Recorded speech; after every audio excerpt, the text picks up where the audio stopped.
பாலும் தெளிதேனும் பாகும் பருப்பும் இவை நாளும் கலந்துனக்கு நான் தருவேன். கோலம் செய்துங்க கரிமுகத்து தூமணியே, நீ எனக்கு சங்கத்தமிழ் மூன்றும் தான்.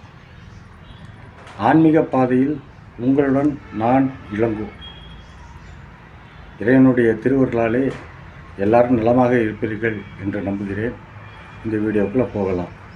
இந்த வீடியோவில் அட்சய திருதியை அப்படிங்கிற இந்த ஒரு திருநாள், இந்த திருநாளை பற்றி நமக்கு என்னென்ன இதிகாச குறிப்புகள் கிடைத்திருக்கின்றன, புராண குறிப்புகள் கிடைத்திருக்கின்றன, அவைகள் என்ன சொல்லுகின்றன, நாம் என்ன செய்ய வேண்டும், அந்த புராணங்களும் இதிகாசங்களும் சொன்னபடி தான் நாம் செய்து கொண்டிருக்கிறோமா அல்லது நாம் மாற்றி ஏதாவது செய்து கொண்டிருக்கிறோமா அப்படிங்கிறதையெல்லாம் இந்த பதிவில் பார்க்க போகிறோம்.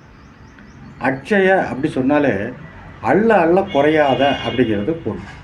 அட்சய பாத்திரம் உங்களுக்கு தெரியும், அள்ள அள்ள குறையாத பாத்திரம், அன்னம் வந்துக்கிட்டே இருக்கும், அதான் அட்சய பாத்திரம்.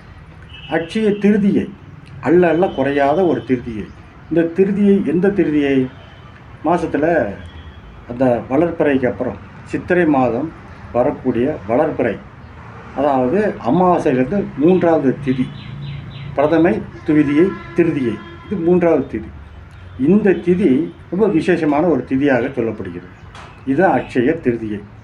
இந்த அட்சய திருதிக்கு என்னென்ன விசேஷம் இருக்குதுன்னு சொன்னீங்கன்னா, முதல் விசேஷம் என்னென்னா, இந்த நம்ம புராணங்கள் சொல்லக்கூடியது யுகாதி அப்படி ஒரு பண்டிகை இருக்குது. யுகாதி, அட்சய திருதியை, விஜயதசமி, இந்த 3 நாட்களுக்குமே நம்ம நல்ல நேரம் இதெல்லாம் பார்க்க வேண்டியதில்லை, கெட்ட நேரம் பார்க்க வேண்டியதில்லை.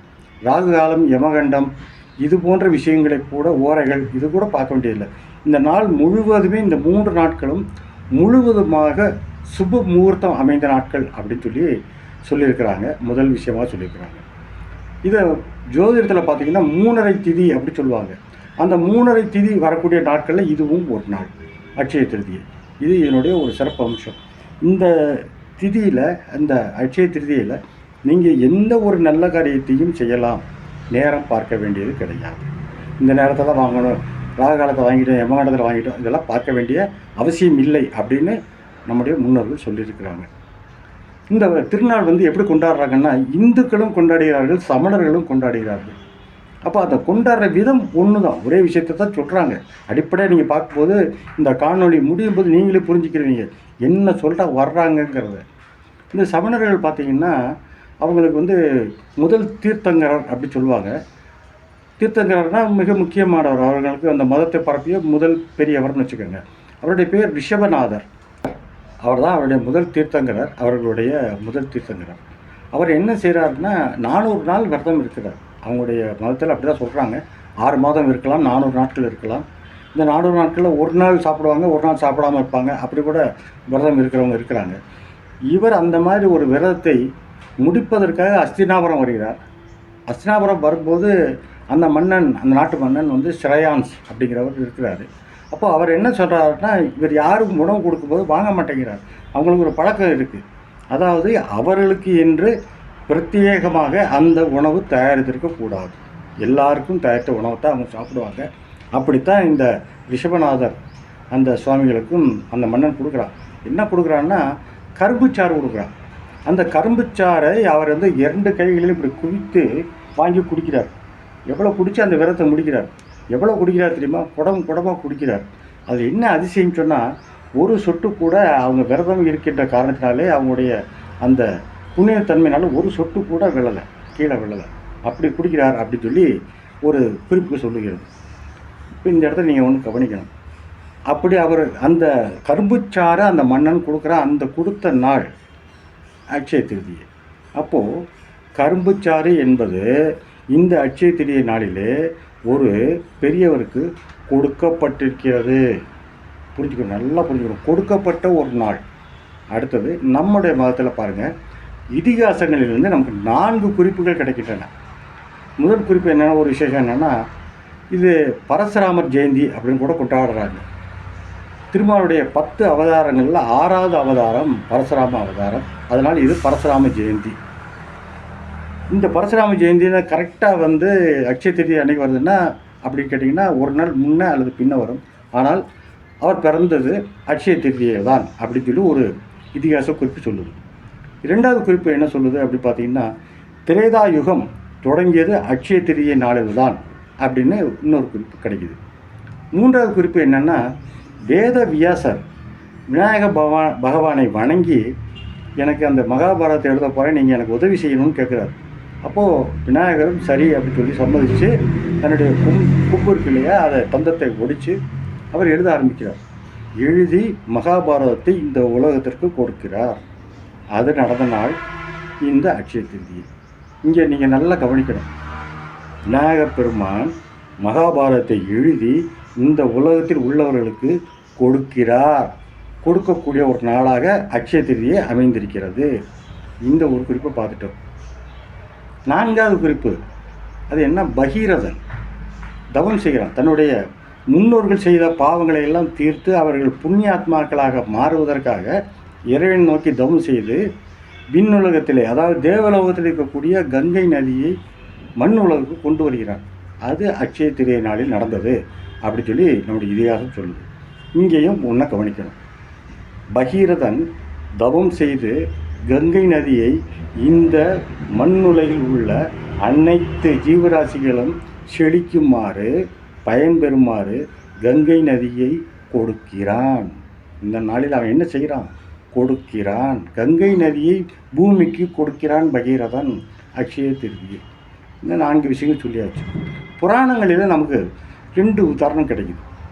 சிவபெருமான் பிச்சாடனாக, அதாவது பிச்சை பாத்தியம் ஏந்தி அந்த நிலையிலே அந்த கபால ஓடு அதை எடுத்துக்கிட்டு வர்றாரு, பிச்சை எடுத்து வர்றாரு. அவருடைய பசியை தீர்ப்பதற்காக காசியிலே அன்னபூரணி தாயார் அந்த பிச்சை பாத்திரம் முழுவதுமாக அன்னத்தை நிரப்பி கொடுக்கிறார். அன்னபூரணியாக அங்கு காட்சி அளிக்கிறார். இங்கேயும் கவனிக்கணும். சிவபெருமானுடைய பசியை தீர்ப்பதற்காக அந்த பிச்சை பாத்திரத்தில் அன்னத்தை நிரப்பி கொடுக்கிறார். இந்த நாள் புரிஞ்சுக்கிட்டீங்களா, கொடுக்கிறார். இது ஒரு விஷயம் முடிஞ்சிடுச்சு. அடுத்ததாக ஒரு புராணத்தில் இன்னொரு கதை வருதுங்க. அந்த கதை என்னென்னா, ஒரு மனிதர், பேர் மறந்துட்டேன், அவர் என்ன செய்கிறாரு, இந்த வட இந்தியாவில் நடந்ததாக சொல்கிறாங்க. அவர் என்ன செய்கிறாருன்னா, அவருடைய முன்னோர்களை இன்னைக்கு நாளில், அதாவது அட்சய திருதியை நாளில் வணங்கி இறந்து போனால் அவருடைய முன்னோர்களை நினைத்து அவர்கள் செய்ய வேண்டியதை இதெல்லாம் செஞ்சுட்டு விரதங்கள்லாம் முடிச்சுட்டு வர்றவங்க போகிறவங்களுக்கெல்லாம் தன்னுடைய சொத்துக்களை அள்ளி அள்ளி கொடுக்குறார். அப்போது அவர் கொடுத்தது என்னன்னா, அவருக்கு மறுபிறவியில் என்ன ஆகுதுன்னா, அவர் இந்திரனை போன்ற ஒரு வாழ்வினை பெற்றார் அப்படிங்கிறார். இவர் கொடுத்த ஒவ்வொரு ரூபாயும் பல மடங்கு ரூபாயாக திரும்பி வருகிறது. இவர் கொடுத்த செல்வம் பல மடங்காக திரும்பி வருகிறது. இது அவருக்கு திரும்பி வருகிறது அப்படின்னு ஒரு புராணத்தில் ஒரு சின்ன கிளை கதையை படித்தேன். இப்போ பாருங்கள், இவர் என்ன செய்கிறார், அட்சய திருதியை நாளில் கொடுக்கிறார், மற்றவர்களுக்கு தானமாக கொடுக்கிறார். இது ஒரு விஷயம் நம்ம புரிஞ்சுக்கிட்டோம். இப்போது அடுத்ததாக பார்த்திங்கன்னா, மகாபாரதத்தில் 3 குறிப்புகள் காணப்படுகின்றன. இந்த 3 குறிப்பு என்னென்ன அப்படின்னு பார்த்திங்கன்னா, பாஞ்சாலி துரியோதனுடைய சபையிலே மானபங்கப்படுத்தப்படுகிறார். அப்போது அவருடைய துகில் உரியப்படுகிறது. அவர்கள் அபய குரல் எழுப்புகிறார், கண்ணா எனக்கு காப்பாற்று, என்னுடைய மானத்தை காப்பாற்று அப்படின்னு சொல்லி அபயம். அப்படி சொல்லும்போது கிருஷ்ண பரமாத்மா அங்கே அவருக்கு என்ன சொல்கிறாருன்னா, அட்சய அப்படின்னு சொல்கிறார். இந்த அட்சயன்னு அவர் சொன்ன உடனே இவருடைய துகிலானது வளர்ந்து கொண்டே வருகிறது. இப்போது கவனிக்க வேண்டிய விஷயம், கிருஷ்ண பரமாத்மா என்ன செய்கிறாரு, அந்த துகிலை வளர செய்கிறார். துகிலை கொடுக்கிறார், துகில் வளருகிறது, கொடுக்கிறார், வளருகிறது. கொடுத்த நாள் அட்சய திருதியை. ஒரு விஷயம் புரிஞ்சுக்கிட்டீங்க. 2வது விஷயம், இதே மகாபாரதத்தில் தான் அது வருது. இவங்க பாண்டவர்கள் எல்லாம் காட்டுக்கு அனுப்பப்படுறாங்க. அங்கே போகும்போது இவங்களுக்கு உணவுக்கு சிரமப்படுறாங்க. அப்போது தர்மன் சூரிய பகவானை பார்த்து அந்த அட்சய பாதத்தை பெற்று விடுகிறார். இந்த அட்சய பாத்திரத்தை வச்சுக்கப்பா அப்படின்னு சூரிய பகவான் கொடுத்துட்றாரு. அதை வச்சு இவர்களெல்லாம் பசி ஆறுகிறார்கள். அந்த அட்சய பாத்திரத்துக்கு என்ன ஒரு நிபந்தனை அப்படி சொன்னீங்கன்னா, திரௌபதி சாப்பிட்டு முடிகிற வரைக்கும் அது பாத்திரம் நிறைஞ்சிக்கிட்டே இருக்கும். திரௌபதி சாப்பிட்டு முடிச்சாதான் முடிஞ்சிச்சு, அன்னைக்கு தேதிக்கு முடிஞ்சது. மறுநாள் தான் அது திருப்பியும் நிரம்பும், அன்னம் நிரம்பும். இப்படி தான் அந்த அட்சய பாத்திரத்தை திரௌபதிக்கு கொடுத்துருக்குறாங்க. இப்போது திரௌபதி வாங்கியிருக்கா, ஒரு நாள் முடிச்சாச்சு, அந்த நாள் முடிந்தது, எல்லாரும் சாப்பிட்டாங்க, திரௌபதியும் சாப்பிட்டுட்டா. அட்சய பாத்திரத்தை கழுவி வைக்கக்கூடிய நேரம் சாப்பிட்டாச்சு, இனிமேல் அது வராது. அப்போது துரியோதனை அனுப்பி வைக்கிறான். இவங்களுக்கு சோதனைக்காக வேண்டி இவங்க யாரை அனுப்பி வைக்கிறா, துர்வாச முனிவரை அனுப்புகிறான். அந்த துர்வாச முனிவர் எடுக்கெடுத்தாலும் கோவப்படக்கூடியவர். பிடி சாபம் இந்தா, நீ கல்லா போ, மண்ணா போ, மரமா போ அப்படி சொல்லக்கூடியவர். கோபம் வந்துடும் அவர். கோபத்துக்கு பேர் போன முனிவர்னா துர்வாசர் தான். அவர் அவருடைய சீடர்களை அழைச்சிட்டு வர்றாரு, சாப்பிடணும்னு கேட்குறாரு. இப்போ திரௌபதிக்கு ஒரு தர்ம சங்கடமான சூழ்நிலை. சரி, நீங்கள் போய் குளிச்சுட்டு வந்திருக்கேன், ஸ்நானம் பண்ணிட்டு வாங்க ஆற்றுல போய் அப்படின்னு சொல்லி அனுப்பி வைக்கிறாங்க. போகிறாங்க. என்ன செய்கிறதுன்னு தெரியல. வந்துடுவாங்களே, சாப்பாடு கொடுக்கணுமே, இன்னும் வராதே, திரௌபதி சாப்பிட்டாலே. அப்போது திரௌபதி திரும்ப கண்ண பரமாத்மா தான் கூப்பிட்றான். கண்ணா, எனக்கு இப்படி ஒரு சோதனை என்ன செய்ய அப்படின்ட்டு. அப்போது கண்ண பரமாத்மா என்ன செய்கிறாருன்னா, அங்கே வந்து அந்த அட்சய பாத்திரத்தை பார்க்குறார். அதில் 3 பருக்கை துளிகள் ஒட்டி கொண்டிருக்கிறாங்க. அந்த 3 பருக்கை துளிகளையும் கண்ண பரமாத்மா எடுத்து சாப்பிட்டார். சாப்பிட்ட உடனே துர்வாச முனிவருக்கும் அவருடைய சீடர்களுக்கும் வயிற்றில் பசி ஏற்பட்ட பசியானது அடங்கி போச்சு. அவங்களுக்கு மட்டும் இல்லை, இந்த உலகத்தில் இருக்கக்கூடிய சகல ஜீவராசிகளின் பசியும் அடங்கிய தினம் அன்று. அது அக்ஷய திருதியை. நல்லா பார்த்துக்கங்க, நல்ல யோசனை பண்ணி பாருங்கள். உலகத்தில் உள்ள அனைவரின் பசியும் இல்லாமல் போன ஒரு தினம் அக்ஷய திருதியை. அப்போது அந்த பசி இல்லாமல் நம்ம செய்கிறதுக்கு நம்மளால் என்னென்ன செய்ய முடியுமோ அதைத்தான் இந்த அக்ஷய திருதியில் செய்யணும். இதைத்தான் நம்ம பெரியவங்க அக்ஷய திருதியில் சொல்லிக்கிட்டே வந்துக்கிட்டே இருக்கிறாங்க. இதை விட 3வது விஷயம் மகாபாரதத்தில் சொல்லப்படுகிறது, இந்த சுதாமருடைய கதை. சுதாமர்னு சொன்னீங்கன்னா உங்களுக்கு இந்த கதை தெரியாது. தமிழில் சொல்லும்போது குசேலர்னு சொன்னீங்கன்னா அந்த கதை தெரியும். குசேலர் மன்னனை பார்க்க போகிறார். மன்னன் யார்? இவருடைய பாலியல் நண்பன். யார்? கண்ண பரமாத்மா. பாலியல் நண்பனை பார்க்க போகிறா. தன்னுடைய வீட்டில் இருக்கக்கூடிய வறுமைகளெல்லாம் சொல்லி ஏதாவது கொஞ்சம் செல்வம் வாங்கிட்டு வரலான்னு போகிறாரு. மன்னனை எப்படி வெறுங்கையில் பார்க்க போகிறது அப்படி சொல்லிட்டு அவள் கொண்டு போகிறவர் ஒரு கிழிஞ்ச துணியை வச்சு கட்டி கொண்டு போகிறாரு. அந்த அரண்மனையை பார்க்குறார், கண்ணனை பார்க்குறார், மகிழ்ச்சியாக பேசுகிறாரு. ஆனால் அவருக்கு கொடுக்க மனசு வரல. இவ்வளோ பெரிய அரண்மனையில் இருக்கிறார் கண்ணன், இவ்வளோ பெரிய மன்னனாக இருக்கிறான், அரசனாக இருக்கிறான், இந்த கிழிஞ்ச கந்தல இருக்கக்கூடிய அவளை கொடுக்க முடியுமான்னு யோசிக்கிறார். கண்ணன் அதை பார்த்துட்டு பிடிங்கிறான். கொடு அந்த அவளை கொடு, நான் சாப்பிட்றேன்னு. சாப்பிட்டுட்டு கொஞ்ச நாள் அங்கே தங்கியிருக்கிறாரு. இவர் கேட்குறதுக்கே மனசு வரல, என் கஷ்டத்தை சொல்ல மனசு வரல. வீட்டுக்கு திரும்பி வர்றாரு, யோசனை பண்ணிட்டே வர்றாரு. அப்போது அவர் நினைக்கிறார், நம்ம கேட்காம வந்துட்டோம், சரி என்ன செய்கிறது, எப்படி கேட்குறது. அவருக்கு ஒரு தர்ம சங்கடமான சூழ்நிலை. நண்பனை பார்த்து எப்படி கேட்குறது, எனக்கு வறுமையாக இருக்குன்னு. ஆனால் வீட்டுக்கு வர்றார். வீடு வந்து மாட மாளிகையாக மாறியிருக்கு. அவருடைய குழந்தைகள் எல்லாம் வெளியில் செல்வ செழிப்போடு விளையாடி கொண்டிருக்கிறார்கள். இது கண்ண பரமாத்மா செய்த ஒரு லீலை. இப்போ இந்த கண்ண பரமாத்மா இவரிடம் அவள் வாங்கி சாப்பிட்றார். அது அக்ஷய திருதியை. அந்த அக்ஷய திருதியில் கண்ண பரமாத்மா அந்த அவள் சாப்பிட்டுட்டு என்ன திருப்பி கொடுத்தாரு? பல மடங்கு செல்வத்தை கொடுத்தார். அப்போது அடிப்படையான காரியம் என்னென்னா, கொடுக்கப்பட்ட அவள் என்பது அடிப்படையான காரியம், கிடைத்தது பல மடங்கு பயன். புரிஞ்சுக்கிட்டிங்களா? அட்சய திருதியில் என்ன நடக்குதுன்னு. இதுதான் அட்சய திருதியில் நடக்கக்கூடிய விஷயம். அவங்களுக்கு தர்ம காரியங்களை நம்ம ஈடுபடுத்திக் கொள்ள வேண்டும். அடுத்தவர்களுக்கு என்ன ஏதாவது கொடுக்கணும், சாப்பிட்றதுக்கு ஏதாவது முக்கியமாக அவங்களுடைய வயிற்று பசியை தீர்க்க வேண்டும். இப்படி நாம் இந்த நாளிலே தீர்க்கக்கூடிய வயிற்று பசிக்காக நாம் செலவு செய்யக்கூடிய பணமானது அல்லது தொகையானது அந்த இது பல மடங்கு நமக்கு திருப்பி வரும். இதுதான் அட்சய திருதியினுடைய அடிப்படையான நோக்கம். நாம் கொடுக்கணும். இப்போ என்ன கொடுக்கலாம் பார்த்தீங்கன்னா, இப்போ நான் காலை எழுந்திரிக்கிறோம், சாமி கும்பிட்றோம், பூஜைக்கு வர்றோம். அந்த பூஜை என்ன செய்யணுங்கிறத சொல்லிடுறேன். அதுக்கு முன்னாடி அப்படி செய்யப்பட்ட பூஜைகளை செய்த பிறகு நம்ம கோயிலுக்கு போகிறோம், அல்லது கோயிலுக்கு போகாமல் கூட வீட்டிலேயே அந்த நம்முடைய பூஜை முறையை முடிச்சிடறோம். முடித்த பிறகு என்னென்ன கொடுக்கணும் அப்படின்ட்டா, ஏழைகளுக்கு, இல்லாதவர்களுக்கு, மாற்றுத்திறனாளிகளுக்கு, இவர்களுக்கெல்லாம் அன்னத்தை கொடுங்க. கொடுக்க முடியலன்னா அவர்களுக்கு வெளியில் போகும்போது எங்கேயாவது பார்த்தீங்கன்னா அவங்க சாப்பாடு வாங்கி கொடுங்க. சாப்பாடு வாங்குறதுக்கு ரூபா கொடுங்க. யாரையெல்லாம் இன்றைக்கி பசியோடு பார்க்குறீங்களோ அவங்களுக்கு அதை செய்யுங்க. மனசார நீங்கள் செய்யக்கூடிய ஒவ்வொரு செலவும் உங்களுக்கு பல மடங்காக திருப்பி வரும், திரும்ப கிடைக்கும். அதுதான் இந்த அட்சய திருதியை. அட்சய திருதியை பல மடங்காக அல்ல குறையாமல் கிடைக்கும் அட்சய திருதியை. அவங்களுக்கு என்ன செய்யலாம் சொல்லிட்டேன். அப்போ வீட்டிலேருந்து என்ன செய்யலாம் அப்படின்னா, பால், தயிர், நெய் கொடுக்கலாம். புளி முக்கியமாக கொடுக்கலாம். எப்படிங்க புளி கொடுக்க முடியும்? புளி கொடுக்கலான்னு தான் நமக்கு சொல்கிறாங்க, புராணம் சொல்லுது. புளி கொடுக்கலாம். அப்போ புளி எப்படி தானமாக கொடுக்க முடியும்? அப்போ பானகிரகம் மாதிரி கொடுத்துருங்க. தயிர் எப்படி கொடுக்க முடியும்? தயிர் சாதமாக கிளறி அவங்களுக்கு கொடுங்க. காய்கறிகள் கொடுக்கலாம், பழங்கள் கொடுக்கலாம், என்ன வேணாலும் கொடுக்கலாங்க. கொடுக்கணும், அவ்வளோதான் நீங்கள் கொடுக்கணும். இப்போது சின்ன குழந்தைங்க இருக்காங்க, அவங்க படிப்பு செலவு எடுத்துக்காங்க. வயிற்று பசியை தணிக்கிற மாதிரி கல்வி பசியை தணிப்பதுங்கிறது மிகப்பெரிய புண்ணியம். அந்த புண்ணியத்தை தான் இந்த நாளில் நம்ம செய்யணும்.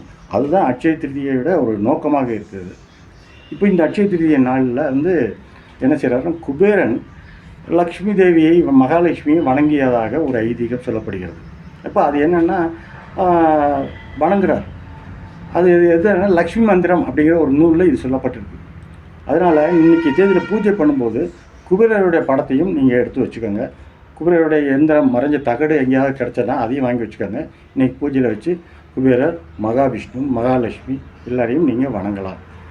அதில் முக்கியமாக நம்ம செய்ய வேண்டிய ஒரு விஷயம் இருக்குங்க. நிறைய பேர் இதை செய்கிறதே கிடையாது. என்னென்ன வைக்கலாம் அப்படின்னா, சர்க்கரை வைக்கலாம், இனிப்பு ஸ்வீட்ஸ் எதாவது இருந்தால் வைக்கலாம். நம்ம ஊரில் என்னென்ன ஸ்வீட்ஸ் கிடைக்குதோ அதெல்லாம் வைக்கலாம். சர்க்கரை கண்டிப்பாக வைக்க முடியாதவங்க சர்க்கரை வச்சுருங்க.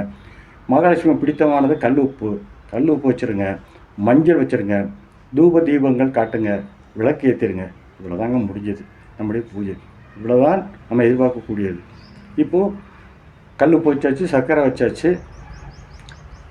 மஞ்சள் தூள் வச்சாச்சு. இந்த மஞ்சள் தூளில் என்ன செய்யணும்னா, முந்தி செய்வாங்க, இப்போ எல்லாம் செய்கிறீங்களான்னு தெரியல. ஒரு பிள்ளையார் மாதிரி பிடிச்சி முதல்ல அந்த வாழை இலையில அல்லது நீங்கள் அந்த ஆவாகம் பண்ணக்கூடிய தட்டு இருக்கு பாருங்க, அதில் விநாயகர் மாதிரி பிரதிஷ்டை பண்ணிடணும். அந்த விநாயகருக்கு குங்குமம் விபூதி எல்லாம் வச்சு சந்தனம்லாம் வச்சு நீங்கள் வணங்கிட்டு தான் உங்கள் பூஜையை ஆரம்பிக்கணும். ஏன்னா விநாயகர் அப்படி ஒரு வரம் வாங்கியிருக்கிறார்.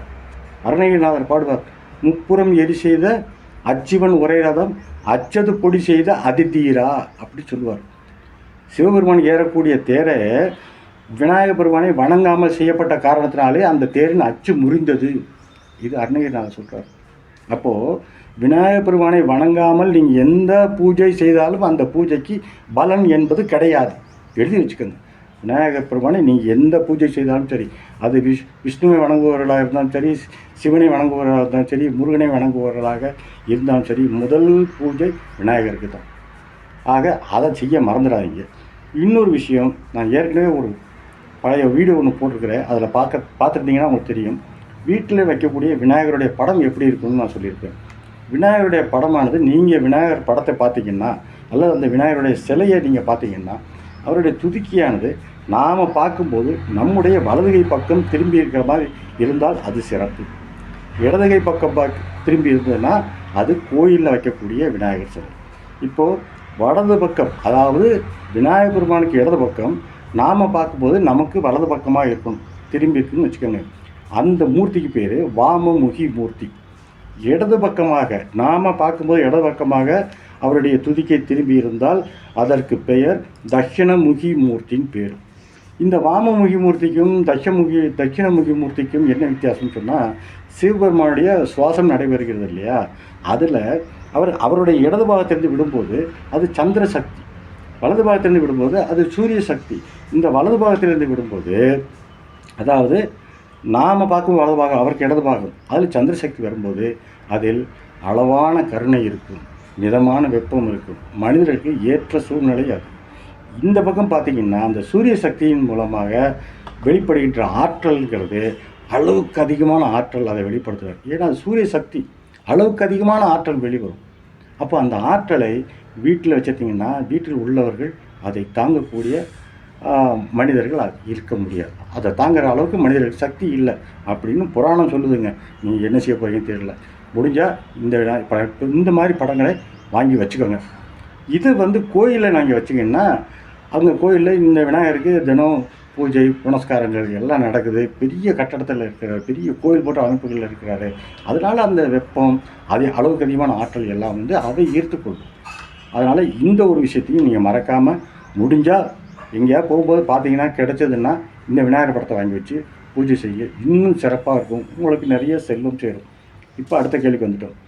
இப்போ நிறைய பேர் கேட்குறாங்க, இன்றைக்கி நாளில் கிரகப்பிரவேசம் செய்யலாமா, திருமணம் செய்யலாமா, வீடு கட்டலாமா, வீடு பதியலாமா அப்படிலாம் கேட்குறாங்க. நிறைய பேர் கேட்டிருக்காங்க, நண்பர்களே கேட்டிருக்காங்க.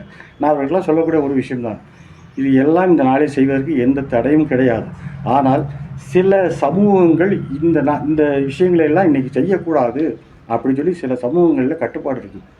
அது நீங்கள் சார்ந்த சமூகத்தை பெரியவர்களை கேட்டு தெரிஞ்சுக்கணும், இதெல்லாம் செய்யலாமா வேண்டாமான்னு. ஆனால் ஆன்மீகத்தை பொறுத்த வரைக்கும் இதுக்கு எந்த தடையும் சொல்லலை. இதையும் நீங்கள் புரிஞ்சுக்கோங்க. இப்போ முக்கியமான கேள்வி, தங்கம் வெள்ளி வாங்கலாமா அப்படின்னா, இதை வாங்கலாம் வேண்டான்னு சொல்லி எந்த இடத்துலையுமே சொல்லலைங்க. இப்போது நீங்கள் வாங்குறத பற்றி எனக்கு கவலை இல்லை. பணம் இருக்கிறவங்க போய் வாங்கிக்கங்க. ஆனால் வாங்கித்தான் ஆகணுமானால் வாங்கித்தான் ஆகணும்னு சொல்லி எந்த புராணத்துலேயும் இதிகாசத்துலேயும் சொல்லலை. ஒரு 100 வருஷத்துக்குள்ளே நாம் ஆன்மீகத்தில் பாதை மாறிட்டோம். டிவி வந்துச்சுல்ல, டிவி போடும்போதெல்லாம் வர்றாங்க, நகைக்கடைக்காரங்க வர்றாங்க. அட்சய திருதியை வருது, வாங்குங்க. 5% ஆஃபர், 10% ஆஃபர் வாங்குறீங்க. வாங்குற பற்றி தப்பு இல்லை, வாங்கி தான் ஆகணுமானா இல்லை. ஆனால் ஒரு விஷயத்தையும் ஞாபகத்தை வச்சுக்கோங்க.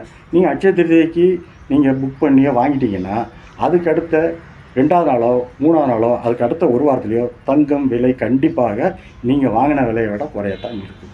இது நான் பல வருஷங்களாக அனுபவமாக பார்த்துக்கிட்டு வரேன், அனுபவபூர்வமாக பார்த்துக்கிட்டு இருக்கேன். அட்சய திருதி அன்றைக்கி விலை உச்சத்தில் இருக்கும், அதுக்கு அடுத்த ஒரு வாரத்தில் கண்டிப்பாக நீங்கள் வாங்கின விலையை விட குறைஞ்சி தான் வரும். அப்படிங்கிறது தெரிஞ்சுக்கங்க. சில விஷயங்களை சொல்லியிருக்கிறேன், முக்கியமான ஒரு விஷயத்தை சொல்ல போகிறேன். ஆனால் அது இந்த வீடியோ சொல்ல போகிறது இல்லை. அட்சய திருதி 30ஆம் தேதி, 29ஆம் தேதி சாயங்காலம் 6 மணிக்கு என்னுடைய ஒரு வீடியோ வரும். அதில் அட்சய திருதி அன்னைக்கு நீங்கள் மறக்காமல் என்ன செய்யணும், சின்ன விஷயந்தான், அதை நீங்கள் செஞ்சுட்டிங்கன்னா உங்களுக்கும் சந்தோஷம், புராணங்கள் சொன்னபடி செஞ்சுப்பீங்க அப்படிங்கிற அந்த விஷயத்தை நான் சொல்ல போகிறேன். அது உங்களுக்கு 29ஆம் தேதி சாயங்காலம் 6 மணிக்கு வீடியோ கிடைக்கும். அந்த வீடியோ பார்க்கணும் நீங்கள் விருப்பப்பட்டிருந்தீங்க அப்படி சொன்னால் என்னுடைய சேனலை சப்ஸ்கிரைப் பண்ணிக்கோங்க. உங்களுக்கு அந்த பெல் பட்டனை அமுக்கி விட்டுருங்க. உங்களுக்கு கண்டிப்பாக 6 மணிக்கு அந்த வீடியோ கிடைக்கும். கிடைக்க வேண்டாம்னு நினச்சிங்கன்னா விட்டுருங்க. ஆனால் நான் சொல்லக்கூடிய தகவல் இதுவரைக்கும் யூடியூப்பில் யாரும் சொல்லாத ஒரு விஷயமாக இருக்கும் என்பதில் எனக்கு ஆணித்தரமான நம்பிக்கை இருக்கிறது. தேவைப்படணும்னு நினைக்கிறவங்க, தெரிஞ்சுக்கணும்னு நினைக்கிறவங்க சப்ஸ்கிரைப் பண்ணி அந்த வீடியோவை நீங்கள் போய் பார்க்கலாம். நிறைய விஷயங்கள் சொல்லியிருக்கிறேன். ஆன்மீக நெஞ்சங்களுக்கு என்னுடைய அன்பும் வணக்கமும்.